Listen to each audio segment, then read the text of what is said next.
Pinupuri ka namin, O Diyos, Ama, Anak, at Espiritu Santo. Salamat, Ama, na ibinigay mo sa amin si Jesus na iyong anak, na namatay para sa aming kasalanan, iyong muling binuhay, iniakyat at iniluklok sa iyong kanan sa langit.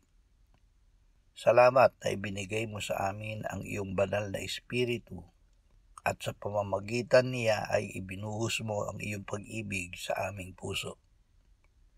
O Espiritu Santo, pag-alabin mo ang pag-ibig ng Diyos na inilagay mo sa aming puso upang kami ay mamuhay na umiibig sa isa't isa. Salamat na sa paraang ito ay pinananatili mo kami sa Diyos at ang Diyos ay nananatili sa amin. Amen.